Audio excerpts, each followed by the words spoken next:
describes Zakynthos as woody Zakynthos, and so perhaps that was the source. Sir? There's a lot of speculation about the name of Homer. It's derived actually from the words Omu and Arari, which means I connect, which means that hostage in reality. But there is another version of the word which is mi oran, which means that he doesn't see, he's blind. So we have to take into consideration both versions of the name. If you are aware of it. I understand. Yes. Because they used to take hostages at the time.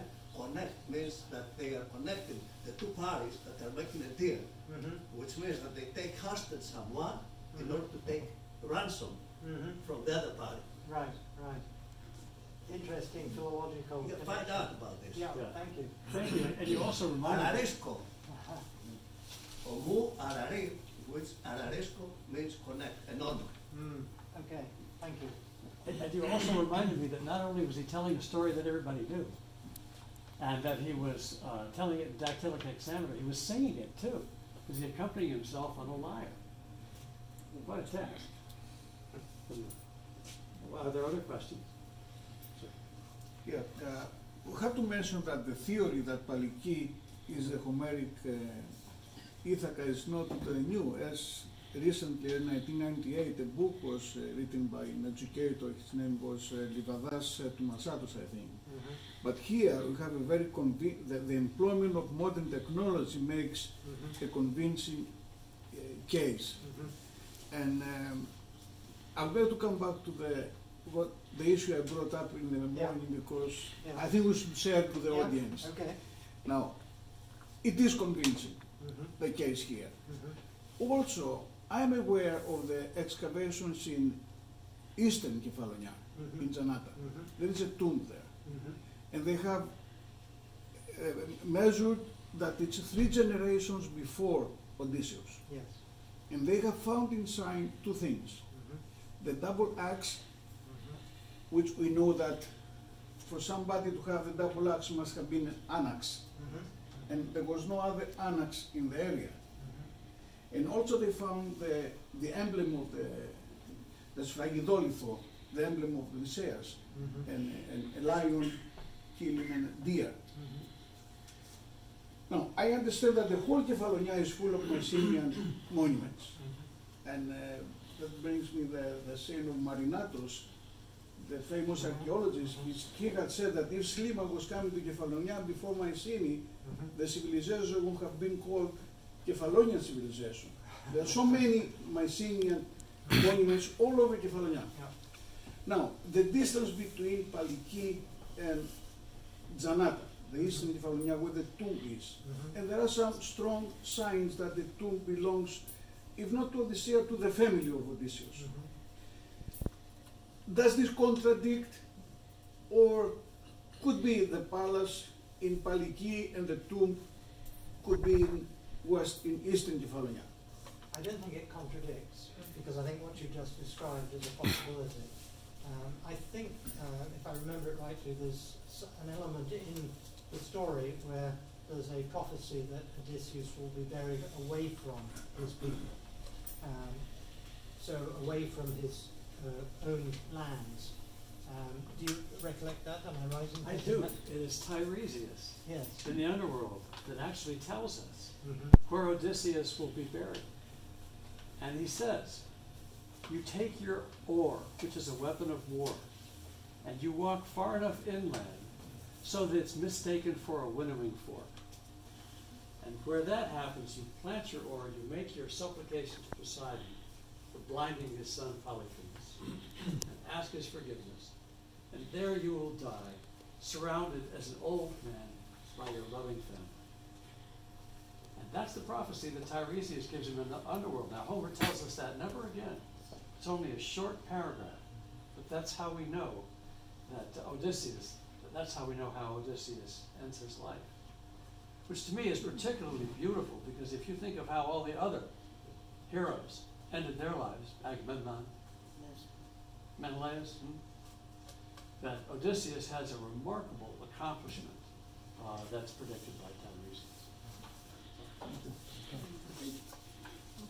Other questions? Yes, sir. Yes, please. Your basic assumption is that Paliki was an island, correct? Yes. Now, based on your all the scientific, geophysical,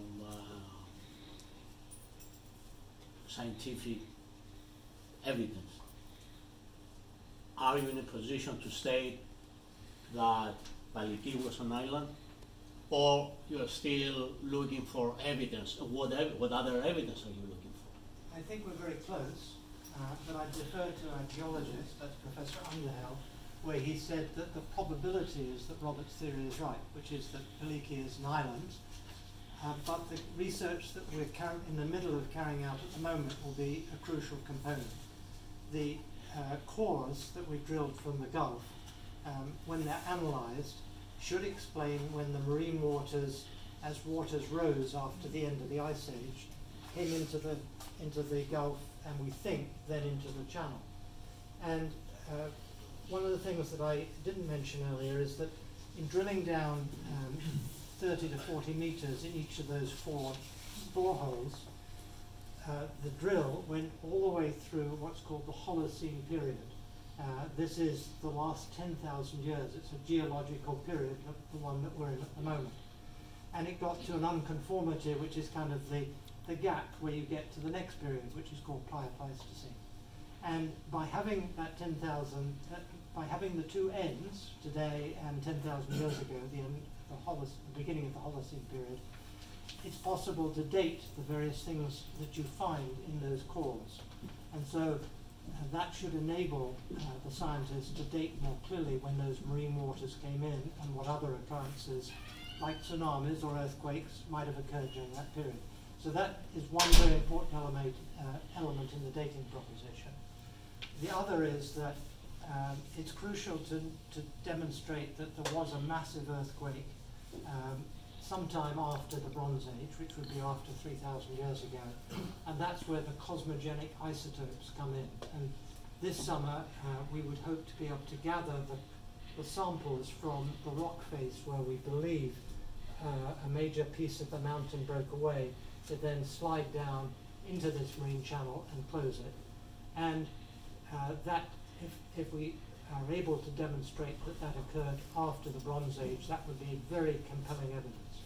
I'll add one other last piece of evidence, which I haven't mentioned before, but it's worth just thinking about. In the earlier drilling that was done in 2011, at the northern end, near Zola, where we think the marine channel came out into the Adriatic, one of the drills was placed inland over what looks to all purposes from the surface to be very solid ground, and it drilled down. It was 58 meters above sea level according to its GPS coordinates.